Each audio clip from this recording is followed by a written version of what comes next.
اس نے سب سے پہلے اپنے منگیتر کو ہی اعتماد میں لیا تھا۔ کامران خود ایک وکیل بن رہا تھا۔ اس کا بچپن سے ہی ایک مقصد تھا کہ وہ بے گناہ اور معصوم لوگوں کو ان کا حق دلائے اور مجرموں کو سزا دلوائے۔ اسی سلسلے میں وہ بھی دن رات محنت کر رہا تھا۔ جب اسے یہ پتا چلا کہ اس کی منگیتر پولیس میں بھرتی ہونا چاہتی ہے، بڑی افسر بننا چاہتی ہے، تو اسے یہ بات بالکل بھی معیوب نہیں لگی تھی۔ اس نے ایک بار جا کر اکرام صاحب سے اس بارے میں بات کرنا چاہی تو وہ سختی سے منع کرتے کہنے لگے، فی الحال وہ تمہاری دسترس میں نہیں ہے اور نہ ہی تمہارے ساتھ اس کا کوئی مضبوط تعلق ہے، اس لیے تم اس معاملے میں دخل اندازی نہ کرو تو اچھا ہے۔ جب وہ تمہاری بیوی بن گئی تو تم جو چاہے کرنا، میں تمہیں منع نہیں کروں گا۔ فی الحال وہ صرف اور صرف میری بیٹی ہے اور میں وہی کروں گا جو میری بیٹی کے لیے اچھا ہوگا، اور اس دوران میں کسی قسم کی دخل اندازی پسند نہیں کرتا۔ یہ کہہ کر انہوں نے سامنے کھڑے اپنے ہونے والے داماد کو مکمل طور پر خاموش کروا دیا۔ اگر وہاں پر کوئی اور شخص کھڑا ہوتا تو یقیناً وہ غصے کی وجہ سے منگنی ہی توڑ دیتا، لیکن چونکہ یہ خاندان کی بات تھی، اسی وجہ سے سب لوگ درگزر کر رہے تھے، اور یہی تو ان کے خاندان کی اچھی عادت تھی کہ کوئی بھی بڑے سے بڑا مسئلہ کیوں نہ ہو جاتا، وہ لوگ ایک دوسرے سے تعلق نہیں توڑتے تھے بلکہ مل بیٹھ کر اس مسئلے کو حل کرنے کی کوشش کرتے تھے۔ ایک دن کومل کامران کے سامنے روتے ہوئے کہنے لگی، میں نے یہ ڈگری اتنی مشکل سے لی ہے، میں نے دن رات ایک کیا، اور اب میں نے پولیس کا ٹیسٹ بھی دے دیا ہے، سارے ٹیسٹ میں پاس ہو گئی ہوں، انٹرویو کے لیے بلا رہے ہیں۔ بابا جان کو پتہ چل گیا تو وہ مجھے گھر سے نکلنے کی اجازت نہیں دے رہے، خدا کے لیے میری مدد کرو۔ اور کامران ہی تھا جس نے اس کی مدد کی تھی، وہ اسے اپنے ساتھ لے کر گیا اور اسے انٹرویو بھی دلوایا۔ اس کی خوش قسمتی یہ ہوئی کہ وہ انٹرویو میں بھی پاس ہو گئی۔ جب اکرام صاحب کو اس سب کے بارے میں پتہ چلا تب تک بہت دیر ہو چکی تھی۔ وہ اپنی بیٹی سے ناراض بھی تھے، مگر اس نے جلد ہی اپنے باپ کو منا لیا اور انہیں اپنے اعتماد میں لے لیا۔ اس رات اسے کام کرتے ہوئے کافی دیر گزر گئی تھی۔ دراصل وہ ایک کیس میں الجھی ہوئی تھی اور بڑا آفیسر بھی اس کے تھانے میں آیا تھا اور اس سے اسفند خانزادہ کے بارے میں ہی بات کر رہا تھا۔ دراصل اس کے نام کی بہت سی غیر قانونی سرگرمیاں ملک میں شروع ہو چکی تھیں۔ وہ اپنی جاب سے واپس آ رہی تھی جب اچانک ہی اس کی گاڑی راستے میں خراب ہو گئی۔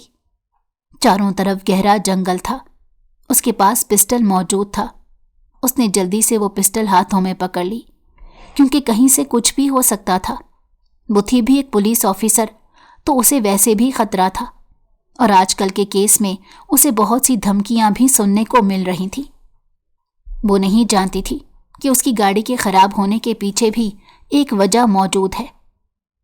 جب وہ تھانے سے نکل رہی تھی تب اسفند کے ہی ایک آدمی نے اس کی گاڑی کے ٹائر میں سے ہوا نکال دی تھی تاکہ وہ زیادہ دور تک نہ جا سکے، اور اب وہ وہاں پر اپنے کچھ لوگوں کے ساتھ موجود تھا۔ مگر جب اس نے اس انسپکٹر کو باہر نکلتے دیکھا تو اس کا دل ایک عجیب سے انداز سے دھڑکا۔ وہ لڑکی بلا شبہ بہت حسین تھی۔ اگر یہ کہا جائے کہ وہ چاند کا ٹکڑا تھی تو اس میں کچھ بھی غلط نہیں ہوگا۔ ایسا نہیں تھا کہ اس نے آج سے پہلے حسین چہرے نہیں دیکھے تھے۔ اس نے بے تحاشا خوبصورت لڑکیاں دیکھی تھیں، مگر اس عورت میں کوئی خاص بات تھی۔ صاحب، آپ کا کیا حکم ہے؟ کیا ہم اسے جان سے مار دیں یا پھر اسے اپنے ساتھ لے کر چلے جائیں تاکہ… تم سب لوگ واپس چلے جاؤ۔ اس کی بات سن کر وہ سب آدمی حیران رہ گئے۔ صاحب، یہ آپ کیا کہہ رہے ہیں؟ کیا تم لوگوں کو میری ایک بار کہی ہوئی بات سمجھ میں نہیں آ رہی؟ میں کہہ رہا ہوں تم سب لوگ واپس چلے جاؤ۔ شیرو بھی ان سب آدمیوں کو لے کر واپس چلا گیا، مگر اس کے لبوں پر ایک پھیکی سی مسکراہٹ پھیلی ہوئی تھی۔ اسے اندازہ ہو گیا تھا کہ اب اس کے دوست کی کہانی تبدیل ہو چکی ہے۔ وہ اکثر ہی اسفند کے سامنے محبت کی بات کرتا تھا تو وہ برے برے منہ بناتے ہوئے کہتا تھا کہ مجھے محبت کے نام سے ہی شدید نفرت ہے،